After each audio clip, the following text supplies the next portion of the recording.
Unit 5 Indigo by Louis Fletcher, who lived from 1896 to 1970, was born in Philadelphia. He served as a volunteer in the British Army between 1918 and 1920. Fisher made a career as a journalist and wrote for the New York Times, the Saturday Review, and for European and Asian publications. He was also a member of the faculty at Princeton University. The following is an excerpt from his book, The Life of Mahatma Gandhi.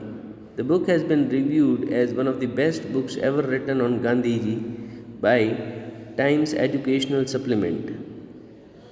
When I first visited Gandhi in 1942 at his ashram in Sevagram in central India, he said, "I will tell you how it happened when I decided to urge the departure of the British.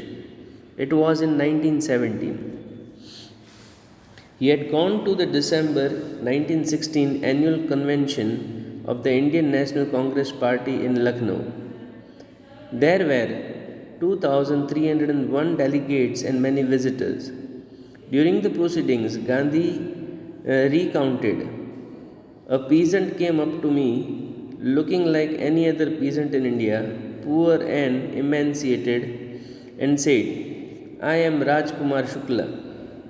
I am from Champaran, and I want you to come to my district.' Gandhi had never heard of the place. It was in the foothills of the towering Himalayas near the kingdom of Nepal.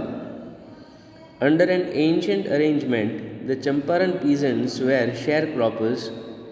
Rajkumar Shukla was one of them." So he was also the sharecropper according to the ancient arrangement. He was illiterate but resolute. He had come to the Congress session to complain about the injustice of the landlord system in Bihar, and somebody had probably said, "Speak to Gandhi." Gandhi told Shukla he had an appointment in Kanpur and was also committed to go to other parts of India. Shukla accompanied him everywhere. When Gandhi returned to his ashram near Ahmedabad, Shukla followed him to the ashram. For weeks, he never left Gandhi's side. "Fix a date," he begged. Impressed by the sharecropper's tenacity and story, Gandhi said, "I have to be in Calcutta on such and such a date. Come and meet me and take me from there." Months passed. Shukla was sitting on the haunches at the appointed spot in Calcutta when Gandhi arrived. He waited till Gandhi was free. Then the two of them boarded a train for the city of Patna in Bihar. There Shukla led him to the house of a lawyer named Rajendra Prasad, who later became president of the Congress Party and of India. Rajendra Prasad was out of town, but the servants knew Shukla as a poor yeoman who pestered their master to help the indigo sharecroppers. So they let him stay on the ground with his companion, Gandhi, whom they took to be another peasant. But Gandhi was not permitted to draw water from the well, lest some drops from his bucket pollute the entire source. How did they know that he was not an untouchable? So they thought that he was untouchable and did not allow him to fetch water from the well. Gandhi decided to go first to Muzaffarpur, which was en route to Champaran, to obtain more complete information about conditions than Shukla was capable to imparting.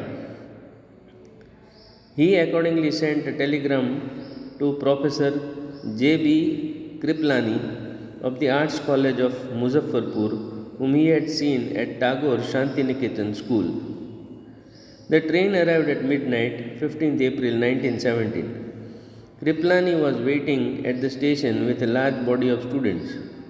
Gandhi said, "There are 2 days in the home of Professor Malkani, a teacher in the government school. It was an extraordinary thing in those days, Gandhi commented, for a government professor to harbor a man like me. In smaller localities, the Indians were afraid to show sympathy for advocates of home rule. The news of Gandhi's advent and the nature of his mission spread quickly through Muzaffarpur and to Champaran. Sharecroppers from Champaran began arriving on the foot and by conveyance to see their companion. Muzaffarpur lawyers called on Gandhi to brief him. They frequently represented peasant groups in court. They told him about their cases and reported the size of their fee. Gandhi chided the lawyers for collecting big fee from the sharecroppers. He said, I have come to the conclusion that we should stop going to law courts. Taking such cases to the courts does little good. Where the peasants are so crushed and fear-stricken, law courts are useless. The real relief from them is to be free from fear. Most of the arable land in the Champaran district was divided into large estates owned by Englishmen and worked by Indian tenants. The chief commercial crop was indigo. The landlords compelled all tenants to plant 3/12 of or 15% of their holdings with indigo and surrender the entire indigo harvest as rent. This was done by long-term contract. Presently, the landlords learned that Germany had developed synthetic indigo. They thereupon obtained agreement from the sharecroppers to pay them compensation for being released for the 15% arrangement. The sharecroppers' arrangement was irksome, troublesome to the peasants, and many signed willingly. Those who resisted engaged lawyers. The landlords hired thugs. Meanwhile, the information about synthetic indigo reached the illiterate peasants who had signed and they wanted their money back. At this point, Gandhi arrived in Champaran. He began by trying to get the facts. First, he visited the secretary of the British Landlords Association. The secretary told him that they could give no information to an outsider. Gandhi answered that he was not an outsider. Next, Gandhi called on the British official commissioner of the Tirhut division in which the Champaran district lay. The commissioner, Gandhi reports, proceeded to bully me and advised me forthwith to leave Tirhut. Gandhi did not leave. Instead, he proceeded to Motihari, the capital of Champaran. Several lawyers accompanied him. At the railway station, a vast multitude greeted Gandhi. He went to a house and, using it as headquarters, continued his investigation. A report came in that a peasant had been maltreated in a nearby village. Gandhi decided to go and see. The next morning, he started out on the back of an elephant. He had not proceeded far when the police superintendent's messenger overtook him and ordered him to return to town in his carriage. Gandhi complied. The messenger drove Gandhi home, where he served him with an official notice to quit Champaran immediately. Gandhi signed a receipt for the notice and wrote on it that he would disobey the order. In consequence, Gandhi received a summons to appear in court the next day. All night Gandhi remained awake. He telegraphed Rajendra Prasad to come from Bihar with influential friends. He sent instructions to the ashram. He wired a full report to the viceroy. Morning found the town of Motihari black with peasants. They did not know Gandhi's record in South Africa. They had merely heard that a Mahatma had wanted to help them, was in trouble with the authorities. Their spontaneous demonstration in thousands around the courthouse was the beginning of their liberation from fear of the British. The officials felt powerless without Gandhi's cooperation.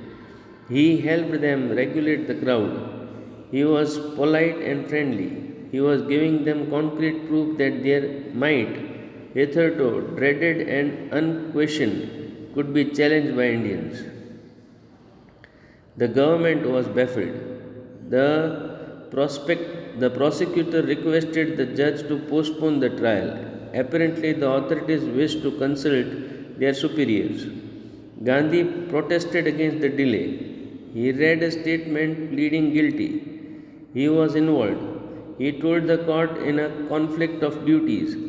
On the one hand, not to set a bad example as a lawbreaker, on the other hand, to render the humanitarian and national service for which he had come. He disregarded the order to leave, not for want of respect for lawful authority, but in obedience to the higher law of our being, the voice of conscience. He asked the penalty due. The magistrate announced that he would pronounce sentence after a 2-hour recess and asked Gandhi to furnish bail for those 120 minutes. Gandhi refused. The judge released him without bail. When the court reconvened, the judge said he would not deliver the judgment for several days. Meanwhile, allow Gandhi to remain at liberty. Rajendra Prasad, Brij Kishore Babu, Maulana Muzrul Haq, and several other prominent lawyers had arrived from Bihar. They conferred with Gandhiji. What would they do if he was sentenced to prison? Gandhi asked. Why? The senior lawyer replied. They would come to advise and help him. If he went to jail, there would be nobody to advise and they would go home. What about the injustice to the sharecroppers? Gandhi demanded. The lawyers withdrew to consult. Rajendra Prasad has recorded the upshot of their consultations. They thought among themselves that Gandhi was totally a stranger, and yet he was prepared to go to prison for the sake of the peasants. If they, on the other hand, being not only residents of the adjoining district but also those who claim to have served their peasants, should go home, it would be shameful decision.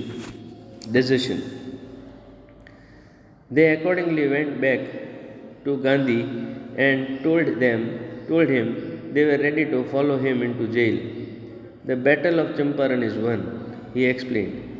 Then he took a piece of paper and divided the group into pairs and put down the order in which each pair was to court arrest. Several days later, Gandhi received a written communication from the magistrate informing him that the lieutenant governor of the province had ordered the case to be dropped. Civil disobedience had triumphed, had become victorious, the first time in modern India. Gandhi and the lawyers now proceeded to conduct a far-flung inquiry into the grievances of the farmers. Deposition by about 10,000 peasants were written down, and notes made on other evidence. Documents were collected. The whole area throbbed with the activity of investigation and the vehement protest of the landlords. In June, Gandhi was summoned to Sir Edward Gate, the lieutenant governor.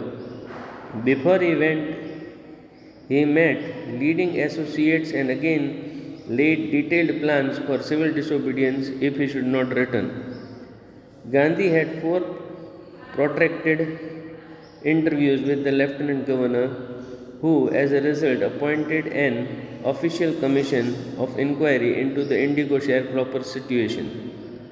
The commission consisted of landlords, government officials, and Gandhi as the sole representative of the peasants. Gandhi remained in Champaran for an initial uninterrupted period of 7 months and then again for several shorter visits. The visit, undertaken casually on the entreaty of an unlettered peasant in the expectation that it would last a few days, occupied almost a year of Gandhi's life. The official inquiry assembled a crushing mountain of evidence against the big painter.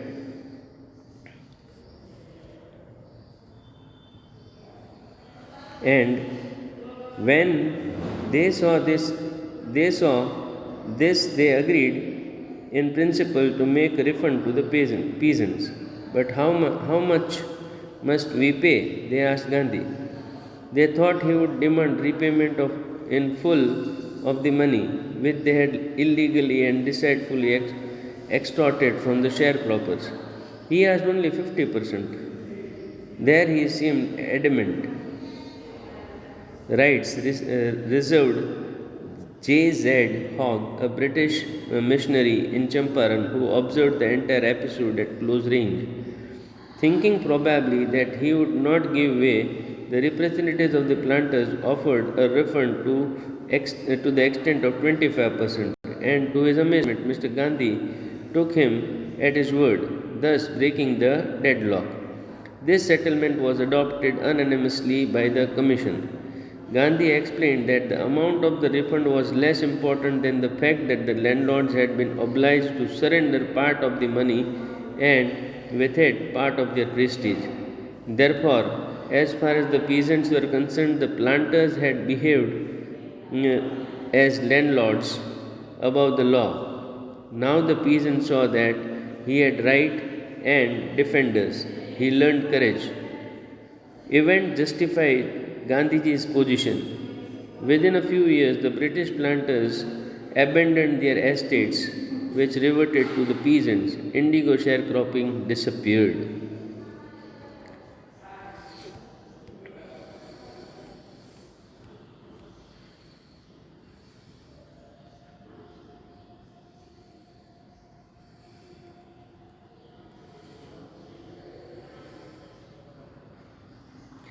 Gandhi never contented himself with large political or economic solutions. He saw the cultural and social backwardness in the Champaran villages and wanted to do something about it immediately.